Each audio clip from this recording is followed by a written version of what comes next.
નમસ્કાર વિદ્યાર્થી મિત્રો, વર્લ્ડ ઇન બોક્સના ડિજિટલ પ્લેટફોર્મ પર હું કૃતાર્થ વાઘેલા આપ સૌને આવકારું છું. દોસ્તો, તમારી તૈયારી પ્રોપર જઈ રહી હશે. આપણે 9 તારીખ એક નજીક આવી રહી છે અને તમે લોકો એક પ્રોપર પ્લાનિંગ સાથે અભ્યાસ કરી રહ્યા છો, વાંચી રહ્યા છો. જેમાંનો ખૂબ એક ઇમ્પોર્ટન્ટ મુદ્દો એટલે કરંટ અફેર્સ. આપણે કરંટ અફેર્સને છોડી શકીએ નહીં.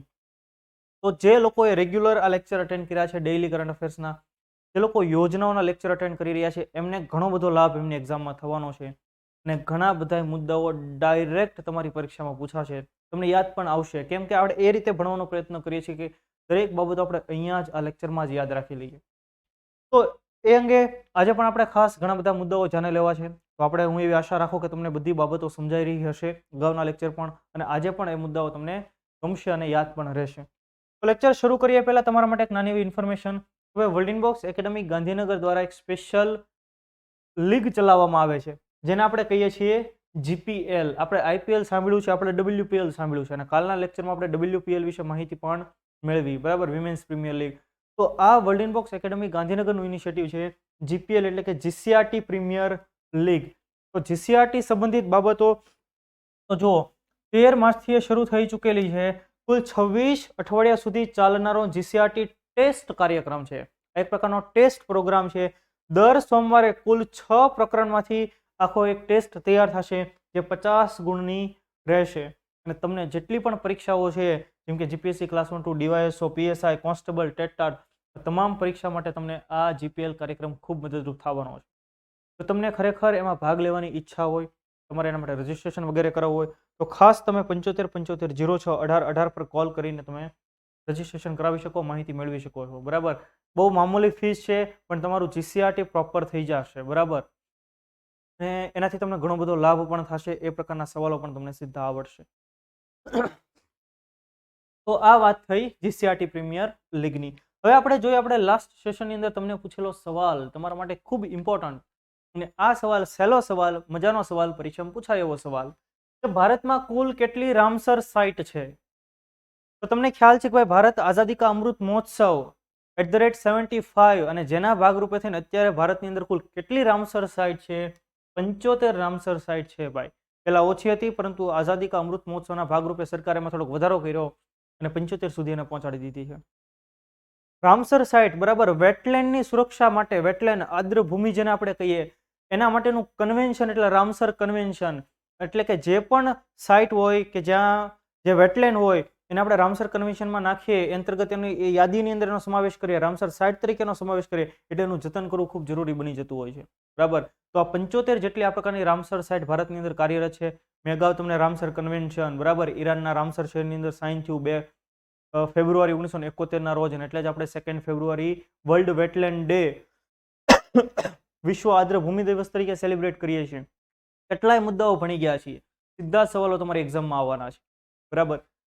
તો આ આપણો સવાલ થયો. ત્યાર પછી આપણે જોઈએ ખાસ બેઠક G20 અંતર્ગત. જો G20 ભારત એનું અધ્યક્ષ છે, એના ભાગરૂપે કેટલી બધી બેઠકો યોજાઈ રહી છે દેશભરમાં. તો સૌથી મહત્વની બેઠક, બરાબર, કઈ આપણા માટે બનશે? જે ગુજરાતમાં યોજાય. તો તાજેતરમાં ગાંધીનગર ખાતે એક બેઠક યોજાય, working group on environment and climate sustainability. પરિવાર working group on environment and climate સસ્ટેનેબિલિટીની બીજી બેઠક તાજેતરમાં ગાંધીનગરમાં યોજાઈ હતી, મહાત્મા મંદિર ખાતે. તમે અહીંયા જો, અહીંયા તમને દેખાય છે, આ છે Mahatma Mandir. Second environment and climate working group meeting, March 27 થી 29, Gandhinagar, the legacy of Gandhi. તો ત્યાં યોજાય. G20 નો આપણે થીમ, એની થીમ શું રહેલી છે? જો અહીંયા વસુદેવ કુટુંબકમ, one earth, one family, one future. આ બધા મુદ્દાઓ, આ પ્રકારના સવાલ આપણે કેટલી વાર ભણી ગયા છીએ. પણ જ્યારે આ ઇવેન્ટ યોજાય, ગુજરાતની અંદર યોજાય, ગાંધીનગરમાં યોજાય, તો આપણે યાદ રાખવી પડે ને રાખવી જ પડે. જોઈએ આપણે બેઠકની શરૂઆતમાં G20 ના સભ્ય દેશો, બટ ઓબ્વિયસ છે G20 ના પ્રતિનિધિઓ તો હાજરી આપે જ, સાથે અન્ય પણ 11 જેટલા આમંત્રિત દેશો અને 14 ઇન્ટરનેશનલ ઓર્ગેનાઇઝેશનના પ્રતિનિધિઓ, એના રિપ્રેઝેન્ટેટિવ્સ આ બેઠકમાં ભાગ લેવા માટે હાજર રહ્યા હતા. આ મીટિંગમાં જો એન્વાયરમેન્ટ સાથે સંબંધિત છે, ભારતે 2070 સુધીમાં નેટ ઝીરોનો લક્ષ્યાંક રાખેલો છે. બીજું, આ મીટિંગમાં એ પણ ચર્ચા થઈ કે ભાઈ, વિશ્વનું વાતાવરણ આપણે સુધારવા માટે, એને સ્ટેબલ રાખવા માટે આપણે શું કરી શકીએ. પાણી માટે આપણે ખાસ શું કરી શકીએ, એટલે કે વોટર મેનેજમેન્ટ માટે શું કરી શકીએ, એના માટે થઈને પણ ખાસ ચર્ચા આ બેઠકમાં થઈ હતી. વોટર મેનેજમેન્ટ ખૂબ જરૂરી બાબત છે, બરાબર, કેમ કે આટલો વરસાદ પડવા છતાંય આપણે પાણીની કંઈક ને કંઈક તંગી યોજાતી હોય છે. તો આ એક આખો મહત્વનો કાર્યક્રમ.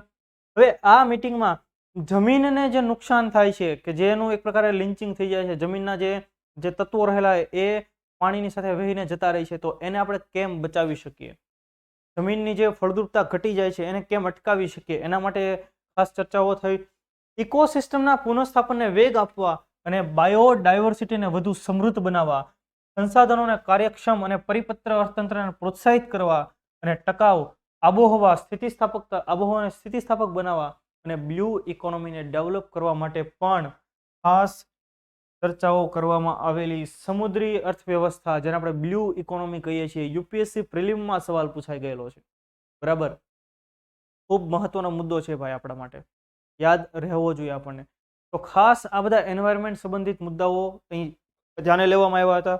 બીજું, આનાથી શું ફાયદો થશે, તો તમને લોકોને ખ્યાલ છે કે ભાઈ સસ્ટેનેબલ ડેવલપમેન્ટ ગોલ, કેટલા સસ્ટેનેબલ ડેવલપમેન્ટ ગોલ છે? 17 જેટલા સસ્ટેનેબલ ડેવલપમેન્ટ ગોલ. ક્યારે સ્વીકારવામાં આવ્યા? વર્ષ 2015માં. કયા વર્ષ સુધીમાં અચીવ કરવાના છે? 2030 સુધીમાં અચીવ કરવાના છે. તો આ સસ્ટેનેબલ ડેવલપમેન્ટ ગોલ પૈકી એક goal number 6, clean water and sanitation. ભાઈ લોકોને પીવાનું સ્વચ્છ પાણી આપવું, એક સ્વચ્છતા આપવી, એ પણ સસ્ટેનેબલ ડેવલપમેન્ટ ગોલ છે. Sustainable development goal 15, life on a land, જમીન પરનું જીવન. તો આપણે તમામ લોકો જમીન પર જીવી રહ્યા છે, પણ એન્વાયરમેન્ટને કારણે જે ફેરફાર થાય છે, આપણને ખ્યાલ છે કે ઉનાળામાં ચોમાસું બેસી જાય છે, ક્યારેય ખબર પડતી નથી. ગુજરાતના ઘણા એવા વિસ્તારમાં જ્યાં કરા પડવા મળ્યા છે, બરફ, શિમલામાં બરફ પડે એનાથી થોડો ઘણો ઓછી માત્રામાં પણ અહીંયા બરફ પડવા માંડ્યો છે. તો આ શેના પરિણામો છે? તો કે આપણે આપણા સ્વાર્થ નિહિત સ્વાર્થ માટે જે પર્યાવરણનું આર્થિક દોહન ગીર્યું, એના પરિણામો છે. ખ્યાલ આવી રહ્યો છે તમને? તો આ જે સસ્ટેનેબલ ડેવલપમેન્ટ ગોલ છે, 2 પ્રકારના, એક 6 નંબર અને એક 15 નંબર. તો આ બંને ગોલને અચીવ કરવા માટે પણ શું કરી શકાય, એ બધા મુદ્દાઓ ખાસ અહીંયા ચર્ચવામાં આવ્યા હતા. ત્યાર પછી આપણે જોઈએ G20 વિશે. તો મેં તમને ઘણી બધી વખત ભણાવ્યું છે G20 ગ્લોબલ 20, વિશ્વની 20 સૌથી મોટી અર્થવ્યવસ્થા ધરાવતા દેશોનો સમૂહ એટલે G20, જેમાં 19 દેશ અને એક યુરોપિયન યુનિયન, કેમ કે યુરોપિયન યુનિયન પણ યુરોપના ઘણા બધા દેશોનો એક સમૂહ છે. તો વિશ્વની 20 સૌથી મોટી અર્થવ્યવસ્થાનો એક સમૂહ, જેની સ્થાપના 1999ની અંદર. તેનો પ્રાથમિક ઉદ્દેશ્ય શું રહેલો છે કે ગ્લોબલ ફાઇનાન્શિયલ સ્ટેબિલિટી લાવવી. જો અમેરિકાની એક કે બે બેંક ઉઠામણું કરે, અમેરિકાના આઈટી સેક્ટરમાં મંદી આવે, અમેરિકામાં મંદી આવે, એનો મતલબ દુનિયા આખીમાં મંદી શરૂ થઈ જાય. આપણને યાદ આવે વર્ષ 2008. તો ગ્લોબલ ફાઇનાન્શિયલ સ્ટેબિલિટી એ એક G20 નો ઉદ્દેશ રહેલો છે. ત્યાર પછી ટકાઉ આર્થિક વૃદ્ધિને પ્રોત્સાહન આપવું, ભાઈ સસ્ટેનેબલ ઇકોનોમિક ગ્રોથને પ્રોત્સાહન આપવું, એ પણ G20 નો ઉદ્દેશ રહેલો છે. G20 વેપાર, investment, employment, energy, climate change વગેરે જેવા આર્થિક અને નાણાકીય મુદ્દાઓની વિશાળ શ્રેણીઓથી સંબંધિત નીતિઓની ચર્ચા અને સંકલન કરવા માટે એક મંચ તરીકે કામ કરે છે. કે દરેક બાબતો ઉપર ખાસ આ વિશ્વની અંદર આજે કંઈ ખાસ સળગતા પ્રશ્નો છે, એના ઉપર ચર્ચા વિમર્શ માટેનો ખાસ એક ગ્લોબલ પ્લેટફોર્મ છે. અત્યારે ઘણી બધી મિટિંગ યોજાશે, એમાંથી મુદ્દાઓ તારવવામાં આવશે અને પછી ગ્લોબલ લીડર સામે રાખવામાં આવશે. હવે તમે આ પ્રકારના પગલાં લ્યો. ખ્યાલ આવે છે તમને? તો એન્વાયરમેન્ટ સંબંધિત બીજી મીટિંગ મહાત્મા મંદિર ગાંધીનગર ખાતે આપણને યાદ રહેવી જોઈએ. ત્યાર પછી ISRO, Indian Space Research Organisation, આજે આપણા દરેક ભારતીયના હૃદયમાં જે સંસ્થાનું ખૂબ સન્માન જે સંસ્થા માટે છે, એ સંસ્થા એટલે ઇસરો અને બીજી DRDO. કે ભારતની આ સંસ્થાએ ભારતનું એટલું મુકામ હાસિલ કરાવડાવ્યું છે કે આપણને ગૌરવ આજે અનુભવાય. અને ઇસરોએ તાજેતરમાં ઇસરો દ્વારા સૌથી ભારે રોકેટ LMV-3 ને સફળતાપૂર્વક લોન્ચ કરવામાં આવ્યું. લોન્ચ વ્હીકલ માર્ક 3, બરાબર. આ સૌથી ભારે ઇસરોનું રોકેટ એને લોન્ચ કરવામાં આવ્યું અને જેના અંતર્ગત ફરી પાછા ઇસરોએ 36 જેટલા ઉપગ્રહો એક સાથે અવકાશની અંદર તરતા મૂક્યા હતા. આખો મુદ્દો તમે જુઓ, થોડી મિનિટ અહીંયા ધ્યાન આપશો એટલે તમને આખી ડિટેલ સમજાઈ જશે. જુઓ કે ઇન્ડિયન સ્પેસ રિસર્ચ ઓર્ગેનાઇઝેશને 26 માર્ચના રોજ આંધ્રપ્રદેશનું શ્રી હરિકોટા અને ત્યાં આવેલું સતીશ ધવન સ્પેસ સેન્ટર, ત્યાં શ્રી હરિકોટા રાજ્ય કયું? આંધ્રપ્રદેશ, કે જ્યાંથી સામાન્ય રીતે આ ઈસરો પોતાના સેટેલાઇટ લોન્ચ કરતું હોય છે. તો ત્યાંથી આ LMV-3 એ ઉડાન ભરી, આ રોકેટે ઉડાન ભરી અને 36 જેટલા ઉપગ્રહોને લો અર્થ ઓર્બિટની અંદર સ્થાપિત કર્યા હતા. હવે તમે જુઓ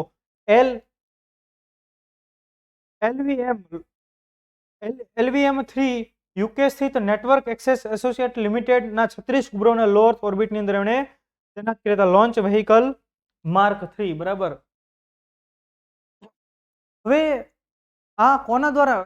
ઈસરો દ્વારા સેટ થયા, બરાબર. લોન્ચ એને કરાયા 36 જેટલા ઉપગ્રહોને, પણ કોના માટે? તો યુકેની એક કંપની છે જેનું નામ છે વનવેબ. શું નામ છે કંપનીનું? વનવેબ. આ યુકેની એક નેટવર્કિંગ કંપની છે. એના વચ્ચે અને ઈસરોની એક કોમર્શિયલ બ્રાન્ચ, જે કોમર્શિયલ બ્રાન્ચનું નામ છે ન્યૂ સ્પેસ ઇન્ડિયા લિમિટેડ. કોની શાખા છે? ઈસરોની. એ બંને વચ્ચે ખાસ MOU થયા હતા અને એ MOUના ભાગરૂપે ઈસરોએ આજે કામ કર્યું છે. એક પૈસા એટલે કે બિઝનેસ પર્પઝથી કામ કરેલું છે. આ સેટેલાઇટ એણે યુકેની આ જે કંપની વનવેબના છે એના જે સેટેલાઇટ લોન્ચ કર્યા એનાથી ઈસરોને આવક થઈ છે ભાઈ, બરાબર. એનો મતલબ ઈસરોએ કમર્શિયલ ઉડાન ભરેલી છે. મારો કહેવાનો મતલબ એમ છે. ટોટલ 32 સેટેલાઇટ માટે થઈને વનવેબ સાથે કરાર થયા હતા. કોને કોને? વનવેબ અને ન્યૂ સ્પેસ ઇન્ડિયા લિમિટેડને. ન્યૂ સ્પેસ ઇન્ડિયા લિમિટેડ એ શું છે? તો કે ન્યૂ સ્પેસ ઇન્ડિયા લિમિટેડ એ ઈસરોની જ એક શાખા, પણ કેવી? એક પ્રકારે કમર્શિયલ બ્રાન્ચ છે. તો પહેલી વાર જ્યારે ઉડાન ભરી ત્યારે 36 ઉપગ્રહ અને હવે પાછા 36 ઉપગ્રહ, એટલે 72 ઉપગ્રહોને ખાસ લો અર્થ ઓર્બિટની અંદર સ્થાપિત કરવામાં આવેલા છે. ઓક્ટોબર 2022માં બંને સંસ્થાઓ વચ્ચે પ્રથમ સેટેલાઇટ ડિપ્લોયમેન્ટ સહયોગ થયો હતો જ્યારે ઈસરોએ 36 વનવેબ સેટેલાઇટ લોન્ચ કર્યા હતા અને અત્યારે પાછા આ બીજા મિશનમાં બાકીના 36 ઉપગ્રહ લોન્ચ કરવામાં આવ્યા. આ તમામ ઉપગ્રહનું વજન આશરે અંદાજિત 5805 કિલોગ્રામ જેટલું હતું. ઇન શોર્ટ, હવે ઈસરો બીજા દેશના ઉપગ્રહો પણ, બીજી કંપનીઓના ઉપગ્રહો પણ છોડતું થઈ ગયું છે અને એનાથી ઈસરોને, જેનાથી ભારતને ઇન્કમ પણ થઈ રહેલી છે. સમજી રહ્યા છો તમે દરેક લોકો મુદ્દો આખો? ત્યાર પછી આપણે જોઈએ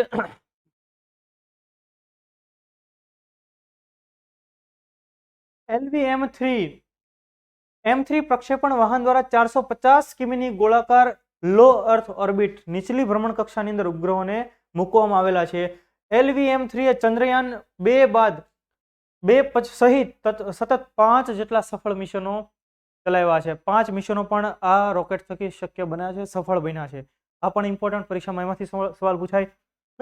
ત્યાર પછી ઈસરો, ભાઈ ઈસરોની તો ઘણી બધી વખત આપણે ચર્ચા કરી છે, મેં તમને કીધું છે. ની સ્થાપના 15મી ઓગસ્ટ 1969ના રોજ. 15મી ઓગસ્ટ તો આપણને ક્યારેય ન ભૂલાય. કદાચ 1969 ભૂલાઈ જાય યાદ રાખો, 1869માં ગાંધીનો જન્મ, એના 100 વર્ષ પછી ઈસરોનો જન્મ 15મી ઓગસ્ટ 1969ના રોજ. જેનું હેડક્વાર્ટર બેંગ્લોર ખાતે આવેલું છે. તેના અધ્યક્ષ છે S સોમનાથ. તો આ ખૂબ ઇમ્પોર્ટન્ટ માહિતી, અહીંયાથી સીધો સવાલ આપણી પરીક્ષામાં નીકળે. અમિત શાહે વૈદિક હેરિટેજ પોર્ટલનું ઉદ્ઘાટન કર્યું. કેન્દ્રીય ગૃહમંત્રી અમિત શાહ, કેન્દ્રીય સહકારિતા મંત્રી, મિનિસ્ટર ઓફ કોઓપરેશન, એ પણ અમિત શાહના હાથમાં છે. તો 2 મંત્રાલય અમિત શાહ સંભાળી રહ્યા છે. અહીંયા ખાસ આપણે ગૃહમંત્રી જેવો જ શબ્દ વાપરેલો છે. તો કેન્દ્રીય ગૃહમંત્રી અમિત શાહે નવી દિલ્હીમાં Indira Gandhi centre for arts ખાતે વૈદિક હેરિટેજ પોર્ટલનું ઉદ્ઘાટન કર્યું હતું. તો એક પ્રકારનું પોર્ટલ, વૈદિક હેરિટેજ પોર્ટલ, તો જે આપણા વૈદિક સમયને અમુક આપણા વેદો છે એ અંગેની માહિતી આપતું એક પોર્ટલ, એટલે વૈદિક હેરિટેજ પોર્ટલ. તમે પેલા ફોટો જોઈ લો એટલે તમને ખ્યાલ આવશે. આ photo Indira Gandhi national centre for the arts, અને અહીંયા તમે જોઈ રહ્યા છો કે અમિત શાહ એ પોર્ટલને લોન્ચ કરી રહ્યા છે. હવે આપણે જોઈએ વૈદિક હેરિટેજ પોર્ટલનો ઉદ્દેશ્ય શું રહેલો છે, એનાથી ફાયદો શું થશે? તો સિમ્પલ, આ પોર્ટલનો ઉદ્દેશ વેદોમાં રહેલા સંદેશનો પ્રચાર કરવાનો. આપણા વેદો, 4 વેદો આપણને ખ્યાલ છે, બરાબર. ઋગ્વેદ, યજુર્વેદ, સામવેદ અને અથર્વવેદ. ઋગ્વેદ એ સૌથી પ્રાચીન વેદ છે. તો આ વેદોમાં રહેલા સંદેશોને પ્રચાર કરવા માટે થઈને ખાસ આ પોર્ટલ લોન્ચ કરવામાં આવ્યું છે. જે અહીંયા જે ડિટેલ આપવામાં આવેલી છે એ પ્રકારે આપેલી છે કે જેથી સામાન્ય લોકો પણ એને સમજી શકે. અને બીજું કે ચારેય વેદોને ઓડિયો વિડિયો રેકોર્ડિંગ સ્વરૂપે અપલોડ કરવામાં આવેલા છે. એટલે કે આપણને વેદોના રેકોર્ડિંગ્સ મળી જશે. અંદાજિત 500 કલાકથી પણ વધુના સમયનું રેકોર્ડિંગ અપલોડ થઈ ગયેલું છે વેદો વિશે. એટલે કોઈને ખાસ વેદોનું જ્ઞાન લેવું હોય તો આ ઓડિયો તમે સાંભળી શકો છો. તો પોર્ટલ એવા યુઝર માટે એક સોલ્યુશન છે કે જેઓ વૈદિક વારસા વિશે માહિતી મેળવવા માંગે છે. જો તમે પણ વેદો વિશે ક્યુરિયોસિટી ધરાવતા હો તો આ પોર્ટલ આપણા માટે ખૂબ ઇમ્પોર્ટન્ટ. આ પોર્ટલમાં 4 વેદોના 18,000 થી પણ વધુ મંત્રો સમાવવામાં આવેલા છે અને 550 કલાકથી પણ વધુ સમયનું વિઝ્યુઅલ રેકોર્ડિંગ સામેલ છે. તમે રેકોર્ડિંગ સાંભળી શકશો. ખાસ વેદોની માહિતી પ્રચાર કરવા માટે, વેદોનો સંદેશો લોકો સુધી પહોંચાડવા માટે. સમજી રહ્યા છો તમે દરેક? જોઈએ આપણે Indira Gandhi national centre for arts, ત્યાં આખું આયોજન થયું. જોઈએ આપણે Indira Gandhi national centre for arts વિશે, જેની સ્થાપના 1987માં થઈ, જે ભારત સરકારના સંસ્કૃતિ મંત્રાલય હેઠળ એક સ્વાયત્ત સંસ્થા તરીકે કાર્યરત છે. મિનિસ્ટ્રી ઓફ કલ્ચર, એના અંતર્ગત આ Indira Gandhi national centre for the arts. હવે તે કલાના ક્ષેત્રમાં રિસર્ચ, શૈક્ષણિક શોધ અને પ્રસાર માટેની એક મહત્વની સંસ્થા રહેલી છે. તમને આ કયા મંત્રાલય અંતર્ગત કામ કરે છે એવો સવાલ ચોક્કસ પૂછી શકે, તો હું આશા રાખું કે તમને આવડશે. ત્યાર પછી આપણે જોઈએ ગોલ્ડન બોક્સ એકેડમી ગાંધીનગર ખાતે 2 અલગ અલગ બેચ અંગેની માહિતી છે. ખાસ ગાંધીનગર ખાતે એક નવી જનરલ બેચ, તેનો સમય છે 10:30 થી 12:30, જ્યારે એક એટલે કોન્સ્ટેબલ બેચ, જે કોન્સ્ટેબલ બેચ છે 13 એપ્રિલથી શરૂ થવાની છે.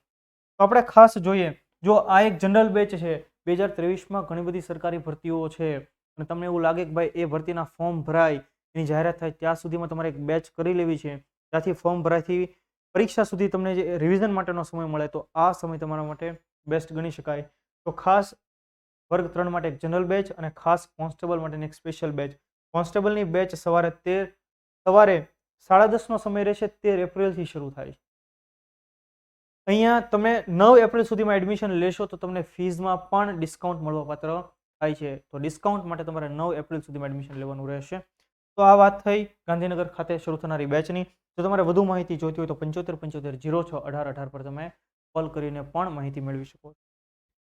ત્યાર પછી ભારતીય વેઇટ લિફ્ટર ધનુષ અને જોશનાએ IWF વર્લ્ડ યુથ ચેમ્પિયનશિપમાં બ્રોન્ઝ મેડલ જીત્યો.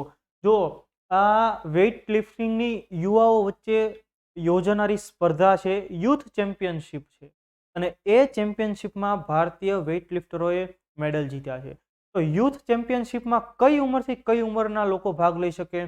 ફૂલકાઓ ભાગ લઈ શકે, એક પ્રકારે યુવાઓ ભાગ લઈ શકે. તો કે 15 થી 17 વર્ષની ઉંમરના યુવાઓ ભાગ લઈ શકે. અને તે બંને ભારતીય ખેલાડીઓ કે જેમણે મેડલો જીત્યા છે, બ્રોન્ઝ મેડલ જીત્યા છે, એકનું નામ છે ધનુષ. તો અહીંયા તમે ફોટો જોઈ રહ્યા છો, એ કોણ છે? ધનુષ. પુરુષ કેટેગરીમાં 16 વર્ષની એમની ઉંમર છે.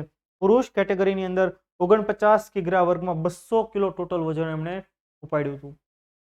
અને ત્યાર પછી જોશના નામની એક મહિલા ખેલાડીએ 40 કિગ્રા વર્ગમાં 115 કિમી સંયુક્ત રીતે ટોટલ વજન એને ઉપાડ્યું હતું અને બ્રોન્ઝ મેડલ જીત્યા હતા. કઈ ઇવેન્ટની અંદર? IWF વર્લ્ડ યુથ ચેમ્પિયનશિપ, જે તાજેતરમાં અલ્બેનિયાના ડ્યુરેસ ખાતે યોજાય. તો ધનુષ લોગાનાથન અને જોશના સાબર, એક પુરુષ ખેલાડી, એક મહિલા ખેલાડી, પુરુષ વર્ગની અંદર મેડલ લેવા, મહિલા વર્ગની અંદર બંને બ્રોન્ઝ મેડલ જીતેલા છે. આપણી એક્ઝામની દ્રષ્ટિએ ઇમ્પોર્ટન્ટ યાદ રહી જશે તમને. કઈ રમત સાથે સંબંધિત ખેલાડીઓ છે એવો સવાલ પૂછાય, કયો મેડલ જીત્યો એવો સવાલ પૂછાય. અને જો ભારે સવાલ પૂછવો હોય શક્તિ પ્રદર્શન માટે થઈને, તો ખાસ તમને એની કેટેગરી પણ પૂછી શકે. બરાબર, એક 40 કિગ્રા કેટેગરી અને પુરુષની અંદર 49 કિગ્રા કેટેગરી. હવે આપણે જોઈએ IWF youth championship, world youth championship વિશે. તો આ ચેમ્પિયનશિપ 13 થી 17 વર્ષની વયના એથ્લેટ્સ માટેની એક આંતરરાષ્ટ્રીય વેઇટ લિફ્ટિંગ સ્પર્ધા છે. કેટલા વર્ષથી કેટલા વર્ષ માટે? 13 થી 17 વર્ષની વયના, બરાબર, 15 નહીં પણ 13 થી 17 વર્ષની વયના ખેલાડીઓ માટે. આ સ્પર્ધાનું આયોજન ઇન્ટરનેશનલ વેઇટલિફ્ટિંગ ફેડરેશન IWF દ્વારા કરવામાં આવતું હોય છે, જે દર વર્ષે યોજાય છે. સહભાગીઓ 2 લિફ્ટ સ્પર્ધા કરે છે, 2 અલગ અલગ સ્પર્ધા, એક સ્નેચ અને એક ક્લીન એન્ડ જર્ક. તો 2 અલગ અલગ ઇવેન્ટ આ સ્પર્ધાની અંદર યોજાતી હોય છે, જેમાં ભારતના ખેલાડીઓએ 2 મેડલ અત્યારે જીતેલા છે. તો આ ઇમ્પોર્ટન્ટ. તો આવા સવાલો આપણા માટે ઘણી વખત સવાલ પૂછી લે આપણને ખૂણે ખાંચકેથી. કઈ રમત સાથે સંબંધિત ખેલાડી છે એવો જ સવાલ પૂછી લે આપણને. તો આપણે જો આ મુદ્દો ભણી ગયો હોય, આપણે એકવાર રિવિઝન કરી લીધું હોય તો સીધો આપણને યાદ રહી જાય. અને ઇવન આ ફોટો તમે જો ત્યાં જ યાદ આવી જાય કે હા આ વેઇટ લિફ્ટિંગના ખેલાડી છે ધનુષ. ખ્યાલ આવે છે? ત્યાર પછી આઈસીઆઈસીઆઈ લોમ્બાર્ડ દ્વારા દેશની સૌપ્રથમ કેશલેસ એનીવેર સુવિધા લોન્ચ. કેશલેસ એનીવેર એટલે કે કોઈ પણ જગ્યાએ કેશલેસનો તમે ઉપયોગ કરો એ પ્રકારની સુવિધા લોન્ચ કરી. કોણે? ICICI Lombard. તો પહેલા આપણે જોઈએ આઈસીઆઈસીઆઈ લોમ્બાર્ડ જનરલ ઇન્સ્યોરન્સ શું છે. જનરલ ઇન્સ્યોરન્સ એનો મતલબ વીમો આપનારી ઇન્સ્ટિટ્યૂટ. અને આઈસીઆઈસીઆઈ આગળ નામ છે એનો મતલબ આઈસીઆઈસીઆઈ બેંકની જ એક કંપની હોવી જોઈએ. બસ એવું જ છે કંઈક. કે આઈસીઆઈસીઆઈ બેંક લિમિટેડની એક પેટા કંપની છે જેનું નામ છે આઈસીઆઈસીઆઈ લોમ્બાર્ડ જનરલ ઇન્સ્યોરન્સ, જે આરોગ્ય એટલે કે આપણો હેલ્થ, ટ્રાવેલિંગ વીમો, આપણને હેલ્થ પોલિસી આપે, ટ્રાવેલિંગ પોલિસી આપે, ત્યાર પછી અન્ય હોમ ઘર સંબંધિત વીમો, મોટર કાર સંબંધિત વીમો, આવા અલગ અલગ આપણને વીમા પ્રોવાઈડ કરતી હોય છે. બરાબર. તેનું હેડક્વાર્ટર ક્યાં આવેલું છે?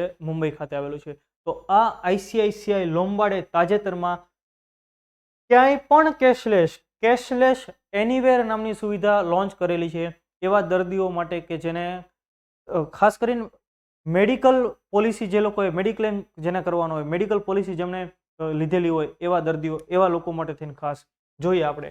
દેશમાં પ્રથમ વખત આઈસીઆઈસીઆઈ લોમ્બાર્ડ જનરલ ઇન્સ્યોરન્સે સ્વાસ્થ્ય વીમા પોલિસી, હેલ્થ ઇન્સ્યોરન્સ ધરાવનારા, આ કંપનીનો હેલ્થ ઇન્સ્યોરન્સ ધરાવનારા લોકો માટે થઈને આ પોલિસી, આ પ્રકારની ફેસિલિટી અમને લોન્ચ કરેલી છે.